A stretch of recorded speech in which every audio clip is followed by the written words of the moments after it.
Hey guys, welcome back to some more Lord of Heroes. Olivia is about to be obtained by everyone who started at Global on the 7-day login. So I wanted to take this video, take a look at her and talk about whether you want to be building her or not. So let's get into it.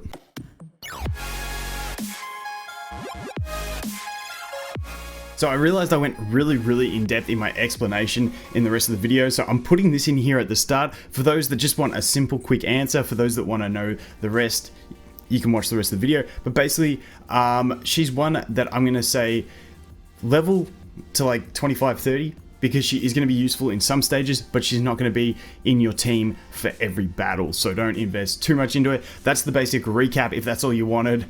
See you later. Don't forget to drop the like on the way out. But if you want to go through the skills, the whole explanation of where she's going to sub into your team and all that stuff, then that's right now.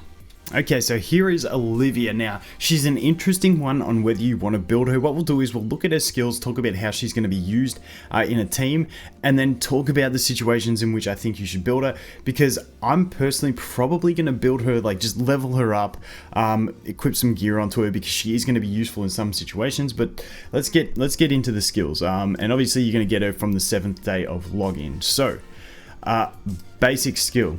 Attacks the select enemy 100% chance to reduce their action gauge by 20%. So that's a really nice ability in any of these type of turn gauge games. It can basically, what this can do is it can really allow one of your teammates to jump ahead of an enemy, get a vital skill in before. So I really do like this on a basic attack. The other thing is, in this game it's even better being on the basic attack, because when you team up with an ally, you can also get this to proc from the team up with the ally, from your allies using their basic attack as well, which can be very important. And what I like on a team is having a bunch of heroes with really solid secondary effects on their basic attack, because then every time you team up, you're going to be getting something good out of it. And a 100% chance, that's the other thing, there's a lot of things in this game that are not 100% chance, so the 100% chance to reduce the gauge by 20% is really nice. I really do like it.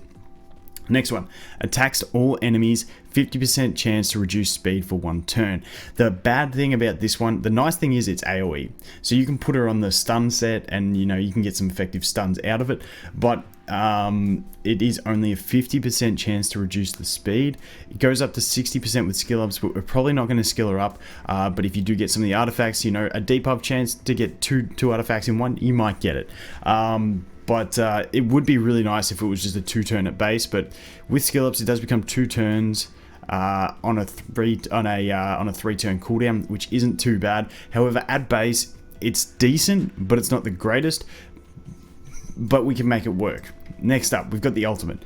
Attacks the select enemy, gains an extra turn if the enemy dies. More than 1 extra turn cannot be gained in a row. I really do like this ability. The main problem with this ability for most people, especially free to play, is going to be that you've been at the stage you get her, you've probably only been summoning for striker gear, maybe a little bit of cleric gear as well, and you're not going to get the damage out of her in the early game. So you're basically going to be building her as a support, not for the damage, which sort of makes this this ability a bit useless in that sense. It will be able to do some decent damage if you get a crit and stuff like that. It can be used because it is only a 3 spirit cost at base. Like this thing at later game, looking at a 2 spirit cost if you skilled her up, is actually really nice. However, at a 3 spirit cost, you might be able to use it in waves to finish an enemy off, gain another turn, reduce the cooldown on her second ability, stuff like that. But normally you're not going to be looking at using it, just because you won't have the gear for snipers that it's going to require to make her a really heavy damage dealer. The other thing is, being a single target ability at a 2 spirit cost, it's not too bad for bosses, especially water bosses. You're going to get some big damage out of it. However, it doesn't have any other added effects for bosses, which is the bad thing. When you look at the other sniper that we do have, which is the Astrid, if we go up to Astrid here, if we can find her, there she is. She's got ignored defense on her ultimate, which is, she's a sniper as well, and then that ultimate is just going to be a lot stronger against bosses than Olivia's. However, this one is an extra spirit cost, but that's just something to consider.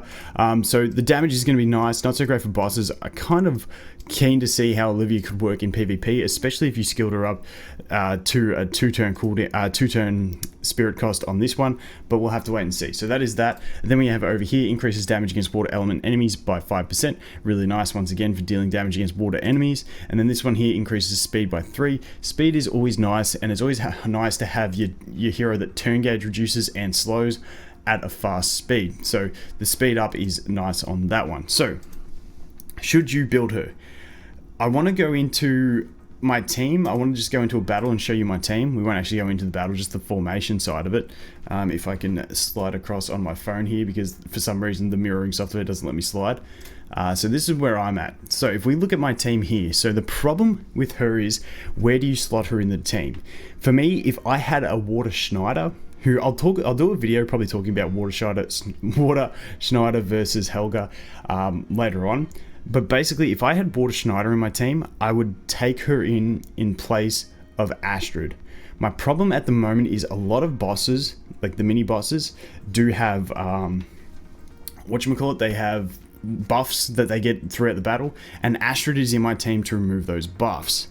If I had Water Schneider, who has a buff removal on his basic attack, I'd probably use him for that, and then I'd replace my Astrid with the Olivia. Because remember, the speed slow I don't have on my team, and the turn gauge reduction I don't have on my team, so it's two really nice things I could put. So it's basically about building a team that's going to be able to have everything you need in it. So for instance, for this boss here, which is this dude, he cannot be taunted. He's like one of the few bosses that can't be taunted. So in this team, if I had my my Olivia right now, I would drop my Johann for her, because I still do have 2 attack breaks in the Fram and also the Charlotte that can attack break. So I'd be dropping the Johann for her, because then I can turn gauge reduce, I can slow, I can do all that good stuff with her. So I feel like for most free-to-play players who have gone Helga, she's going to be a niche unit that you will get use out of in some situations, but not every situation. So I wouldn't be going and maxing her straight away. And once again, you're going to be at this stage of the game, when you do unlock her on the day 7 of login, you're going to be using her more as a support unit than a damage dealer. Now moving later on, you know, if you're in the game 3 months down the track, she might be one that you want to look at investing more into, but at this stage all she's going to be is a support, because you're not going to be able to get that damage out of her depending on how you play it. If you're someone that's summoned for sniper gear from the start of the game, she's going to be really good, because she's going to deal damage as well. But like I said, for me, I'm going to level her up. I'll probably get her to like 30, slap some gear on her, and then she's going to be that substitute in my team from time to time, keeping in mind that I'm working on getting my renown up, and I'm going to go ahead and pick up that Fire Charlotte very shortly, so she will slot into the team as well. And I'll probably make another video talking about that, because in some stages I will just replace Charlotte with the Fire what's her face? I literally just said her name and I've forgotten it already. Vanessa. With the Fire Vanessa, and then some stages I'll use both of them. So having a few extra heroes in your roster to mix up is nice. But yeah, like I said, you probably only invest those lower level potions to get good value out of it, and get that Olivia up to, I'm gonna get mine to like 25 or 30 and leave her there, slap some gear on her, and then on different stages I'll sub her in and sub her out. But in my opinion, one of the coolest looking units in the game by far. I really do like her and Astrid. I love their designs, so let me know if you guys are going to build her, what you think about her. But my suggestion is build her up a little bit in levels. Don't invest skill ups and stuff. I wouldn't be, you know, making her 5-star straight away, but she's that niche unit that you are going to use eventually in some stages to help you out. So that's gonna be it for this one, guys. Thanks for watching. Hope you have an awesome day, and I look forward to seeing you in the next one. Cheers.